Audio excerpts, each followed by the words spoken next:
Sustentáculos, por José Eli da Veiga.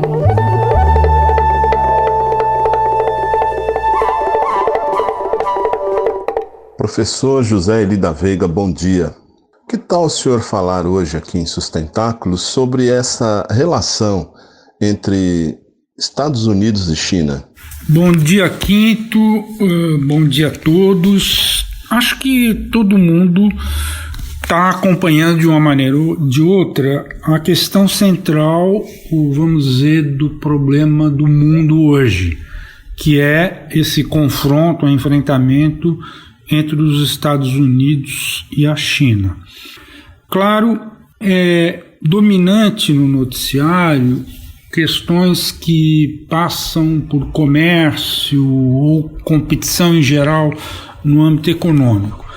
No entanto, essa concorrência ou competição se dá muito mais em torno das futuras tecnologias e principalmente as tecnologias que permitirão uma espécie de soberania espacial, digamos assim. Na verdade, mesmo que o fim da polarização com a União Soviética tenha se dado ainda no século passado, demorou um certo tempo para que se estabelecesse claramente esse confronto Estados Unidos e China. E são muitos os analistas que procuram chamar atenção para o fato de que é muito mais numa espécie de competição tecnológica, não necessariamente voltada só a armas, mas em outros domínios. Essa é um aspecto, uma dimensão da questão que normalmente precisa ser mais considerada e não é o que acontece no noticiário. Mesmo assim, devem haver exceções nesses noticiários, não, professor? Então, eu vou dar aqui 2 exemplos que eu considero exceções muito bem-vindas. Na segunda-feira passada, numa coluna que costuma talvez só ser lida por pessoas que se interessam muito por astronomia ou coisa parecida, que é a coluna do jornalista Salvador Nogueira, talvez o mais especializado nessas questões. Então, na segunda-feira, dia 11, ele chamou a atenção por eu vou ler até o título: Chineses e americanos conseguem avanços na nova corrida para a Lua. Então, ele descreve com detalhes coisas que a gente normalmente nem dá muita atenção, mas que são, vamos dizer, os avanços que tanto os chineses quanto os americanos estão obtendo, né, nessa corrida para ou pela Lua, né? Então, a segunda exceção é um pouco anterior, foi na quinta-feira, no dia 7, numa coluna também da Folha de São Paulo, de um jornalista extremamente produtivo, que é o Igor Gello. Ele conta uma história que chega a ser bizarra, que é o fato de que o Trump já está quase que loteando a Lua, principalmente para mineradoras. Ele diz claramente isso: o governo Donald Trump está interessado em terrenos na Lua e já propõe entregar as áreas, no caso para mineração, com direito garantido à segurança contra rivais. O próprio jornalista diz: parece piada, ainda mais em meio à pandemia do coronavírus, mas é real. Mais informações sobre sustentabilidade estão disponíveis no site sustentáculos.pro.br e na página pessoal do colunista zeeli.pro.br. Eu, Antônio Carlos Quinto, conversei com o professor José Eli da Veiga para a Rádio USP. Sustentáculos, por José Eli da Veiga.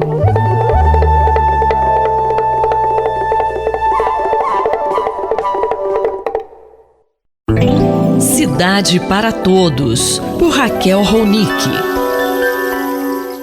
Professora Raquel Ronick, continua a luta aí pelo isolamento social. Primeiro fechamento das avenidas, agora o rodízio de veículos por placas pares e ímpares.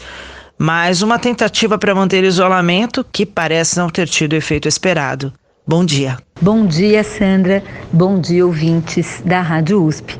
Pois é, o efeito não foi o esperado, não apenas no sentido de que não aumentou o número de pessoas que estão em isolamento, mas mais do que isso, houve um maior número de usuários do transporte coletivo, o que significa, basicamente, duas questões. A primeira, e aí eu vou me remeter ao documento que o Conselho Municipal de Transporte e Trânsito da capital redigiu, aliás, conselho esse que não foi consultado antes dessa medida ser tomada, que se a gente quer restringir a circulação na cidade, mas ao mesmo tempo quer garantir o direito de circular de serviços essenciais, é muito importante planejar muito claramente e definir muito claramente o que são esses serviços essenciais e garantir a forma de circulação dessas pessoas e ao mesmo tempo restringir completamente as viagens para aquilo que não é serviço essencial. O rodízio, eventualmente, pode ser um instrumento, até porque são medidas de restrição da circulação de veículos individuais que podem, eventualmente, até ter como efeito uma melhoria na capacidade e na fluidez do transporte coletivo, como muitas vezes também se usou. O problema é que, nesse caso, não se está exatamente restringindo a circulação, mas apenas definindo que meio de circulação pode circular ou não circular. Nesse caso, isso acabou gerando, inclusive, um problema no transporte coletivo. Mas eu queria chamar a atenção, Sandra, para que o problema do transporte coletivo não é apenas e não aparece apenas nesse momento em que houve esse tipo de restrição. Há também toda uma discussão sobre o transporte coletivo em tempos de pandemia. Professora Raquel Ronick, como é que está a situação do transporte coletivo, independente da questão do rodízio, nesse período de pandemia, hein? Nós já tivemos, primeiro, toda uma questão que a diminuição radical da demanda de transporte com o isolamento gerou uma crise dentro das empresas. Há, inclusive, greves anunciadas por falta de pagamento dos motoristas em empresas de transporte coletivo do ABC. E há a necessidade, acho que é essa discussão que está sendo pautada nesse momento no setor, de uma política muito clara de como podem ser compensadas as empresas por essa perda de receita, de modo que isso também possa beneficiar a cidade. E uma boa notícia é que a Associação Nacional de Transportes Urbanos, em conjunto com o Fórum Nacional de Secretários, está apresentando uma proposta de que seja feito um auxílio, inclusive federal, mas também estadual e municipal às empresas, mas um auxílio baseado no custo do transporte e não no número de passageiros, o que é uma política muito interessante em termos de ofertar um transporte muito menos lotado, que é isso que a gente precisa no momento de pandemia. Além de que medidas que já estão sendo tomadas em outras cidades, como por exemplo em Paris, de aumentar muito mais o tamanho de calçadas ou espaço de circulação para pedestres ou para bicicletas com faixas provisórias, diminuindo inclusive a necessidade de uso de transportes em percursos menores, mas também, por exemplo, junto a pontos de ônibus, por exemplo, aumentando muito mais o espaço para que as pessoas possam estar distantes uma das outras. Ou seja, é necessária uma estratégia muito mais global para tratar o transporte coletivo em tempos de pandemia. Eu sou Sandra Capomatto, você ouviu a professora Raquel Ronick, da Faculdade de Arquitetura e Urbanismo da Universidade de São Paulo. Cidade para Todos, por Raquel Ronick.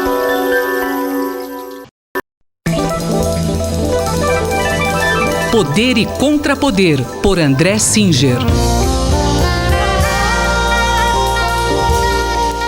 Professor André Singer, tem se falado nos últimos dias numa mudança da base de apoio ao presidente Bolsonaro. O que o senhor tem a dizer a respeito disso? Olha, é uma pergunta interessante. De fato, a última pesquisa Datafolha, dia 27 de abril, mostrou um quadro novo.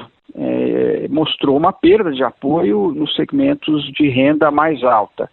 Para ser preciso, segmentos de renda acima de 10 salários mínimos e também, em parte, nos de 5 a 10 salários mínimos de renda familiar mensal. Eu acho que isso confirma aquilo que nós comentamos aqui na Rádio USP em meados de março, quando começaram os panelaços contra o presidente Bolsonaro. Foi naquele momento que o presidente começou a participar dessas manifestações que pediam o fechamento do Congresso e o fechamento do Supremo Tribunal Federal, quando a pandemia já tinha começado e a orientação do Ministério da Saúde era evitar aglomerações. O presidente participou de 3 manifestações desse tipo em Brasília.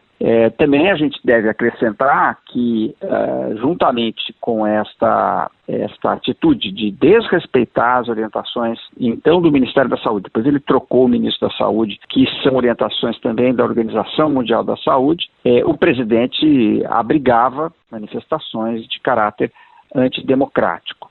Depois disso, ainda, para acentuar essa perda de apoio entre os segmentos de renda mais alta, o ministro Sérgio Moro, ministro da Justiça, saiu do cargo, renunciou ao cargo, fazendo denúncias importantes de que o presidente queria interferir politicamente na Polícia Federal. Então, eu acho que esses segmentos, como eu comentei à época, segmentos importantes para a eleição do presidente Bolsonaro em 2018, começaram nitidamente a se afastar dele. E com essa perda de apoio da classe média, quem hoje sustenta o presidente, professor? Olha, essa também é uma pergunta muito interessante, porque tem se falado muito nos últimos dias de uma possível adesão de segmentos populares ao presidente Bolsonaro. De fato, a pesquisa Datafolha, essa mesma pesquisa que eu mencionei agora, dia 27 de abril, registra um pequeno aumento entre os mais pobres. Quando eu digo pequeno aumento, eu estou me referindo, na verdade, eu estou comparando com a pesquisa da véspera do primeiro turno de 2018.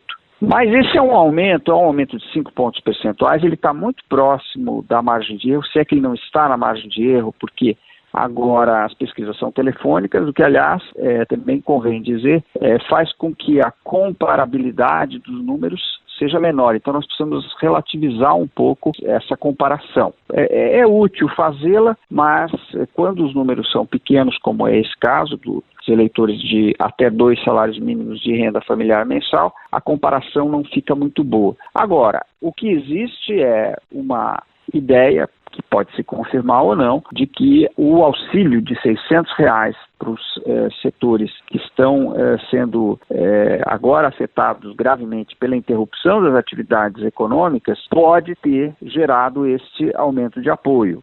O que fica no ar e deve ser discutido mais adiante é o que vai acontecer quando esse auxílio for interrompido, porque ele foi previsto por apenas 3 meses.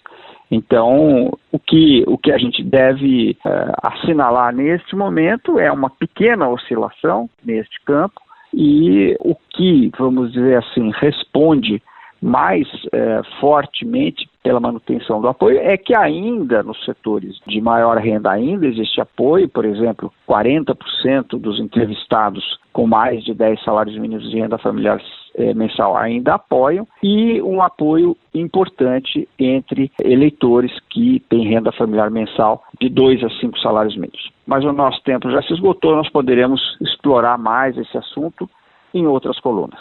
Obrigado, professor. Até a próxima semana. Até quinta-feira que vem. Esse foi o cientista político André Singer, que conversou comigo, Gustavo Xavier. Poder e Contrapoder, por André Singer.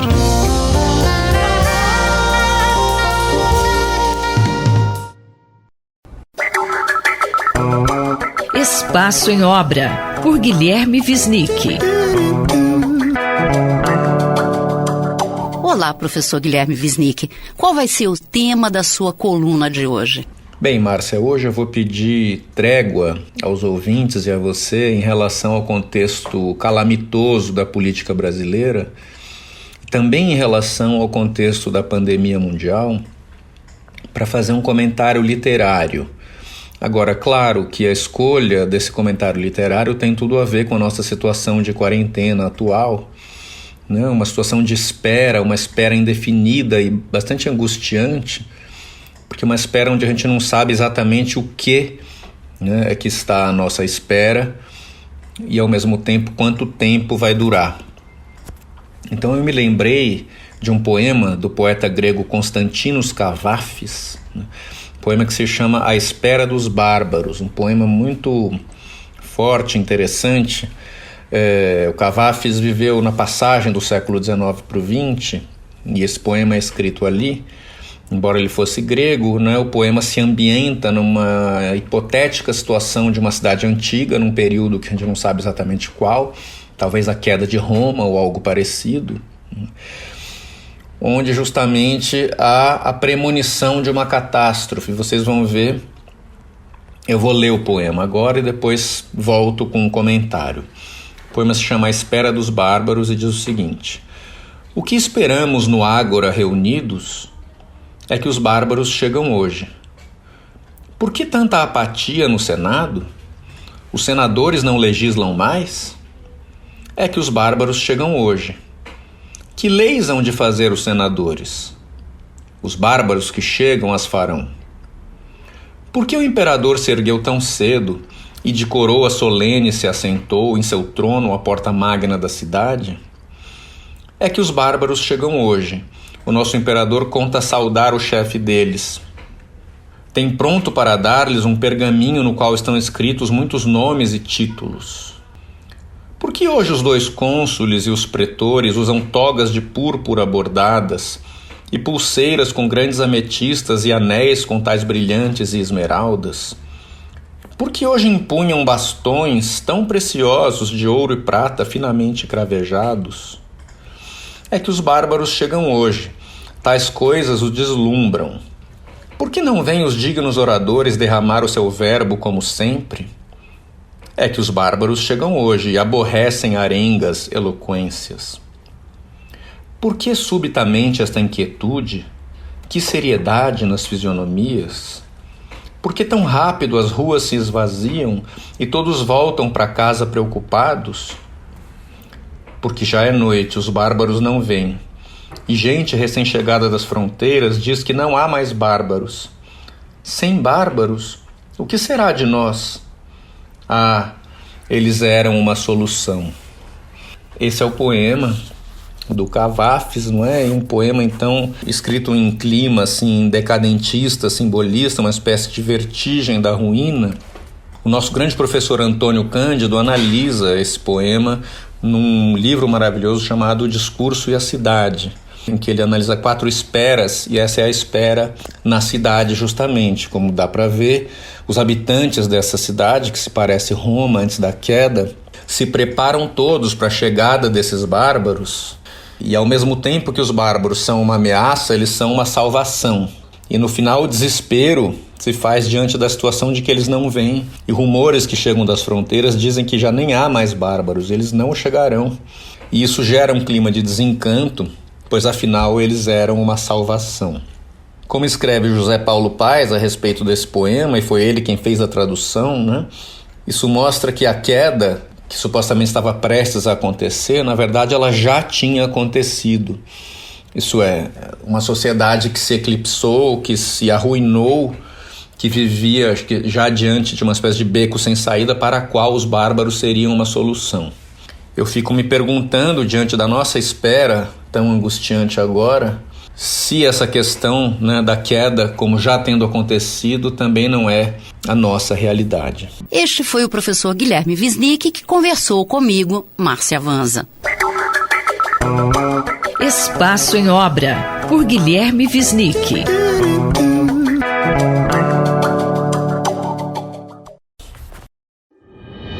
Cotidiano na Metrópole, com o professor Nabil Bonduki. Olá, professor. Durante a pandemia, como você está avaliando a situação da mobilidade da população na cidade de São Paulo? Pois é, Denis. eu tenho visto a prefeitura, o governo do estado, absolutamente perdidos em relação à questão da mobilidade nas nossas cidades. Em primeiro lugar, lá no começo da pandemia, o primeiro caso aqui no estado de São Paulo foi registrado no final de fevereiro, portanto já fazem aí 2 meses e meio. O vírus estava muito concentrado no centro expandido, nos bairros de classe média, classe alta, porque ele chegou através de quem veio da Itália, dos Estados Unidos, né, pessoas que vieram para São Paulo e trouxeram consigo o vírus. Naquele momento deveria ter sido feito uma política de controle para evitar que o vírus se deslocasse desses bairros para a periferia e para outras cidades do estado. Nada foi feito em relação a isso. Era um momento para conter, isolar a epidemia no lugar onde ela estava concentrada. Não se foram feitos testes também para poder fazer essa checagem, esse é um problema já conhecido. Posteriormente, quando foi implantado o isolamento, a prefeitura reduziu as frotas de ônibus, reduziu a demanda, reduziu a frota, ou seja, se manteve a quantidade de pessoas em cada ônibus e os ônibus acabaram se transformando num vetor de transmissão do coronavírus. Também não se exigiu, só agora, depois de quase 2 meses do primeiro morto, nós tivemos aí a exigência do uso de máscaras no transporte coletivo, na cidade como um todo agora, mas no transporte coletivo deveria ter sido uma exigência já desde o primeiro momento, desde que se implantou o isolamento, tinha que ter sido criado uma possibilidade de evitar que os transportes coletivos virassem vetores de transmissão. Então, manter a frota para reduzir a superlotação e a colocação de máscaras. E qual que é a sua opinião sobre as medidas que envolvem o uso do carro? Denis, eu vejo muito equívoco na política da prefeitura em relação ao uso do carro. Primeiro porque o carro é um veículo seguro, as pessoas que se deslocam por carro não têm risco de contaminar ninguém, nem de se contaminar. Então é um melhor sistema de deslocamento frente ao isolamento, o carro é o isolamento. Então eu não vejo por que a prefeitura tem adotado políticas de restrição ao uso do carro, até porque o problema que nós estamos vendo, principalmente nas áreas mais periféricas, nas comunidades, nós estamos vendo que as pessoas estão na rua, mas estão indo por causa do comércio, estão indo a pé, estão indo buscar uma renda, não são pessoas que têm carro. Raramente a pessoa pega o carro para ir para um outro lugar para ficar em aglomerações. Então, nós temos que atacar o problema onde ele está, a aglomeração, as pessoas estarem na rua, e não tentar cortar a possibilidade de deslocamento das pessoas, mesmo porque tudo que já foi feito em relação a isso não deu certo, O bloqueio, por exemplo, das avenidas, que foi adotado na semana passada pela prefeitura, ela teve que voltar para trás, ficou 2 dias e voltou para trás, porque o bloqueio acabou gerando congestionamento, até as ambulâncias ficaram contidas. Depois, essa semana se adotou esse rodízio radical, carro par sai no dia par, carro ímpar sai no dia ímpar. É um problema também, porque quem precisa sair, vai sair, e se não puder sair de carro, vai sair usando o transporte coletivo, agravando o problema da contaminação através do vírus.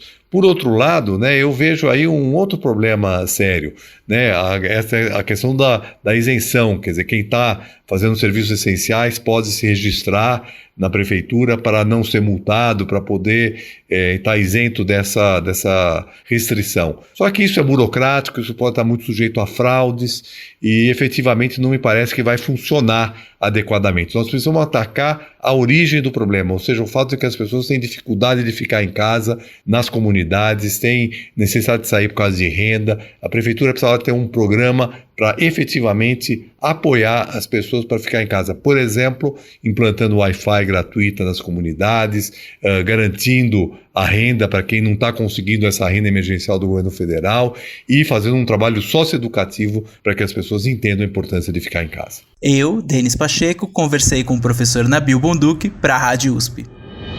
Cotidiano na Metrópole, com o professor Nabil Bonduque.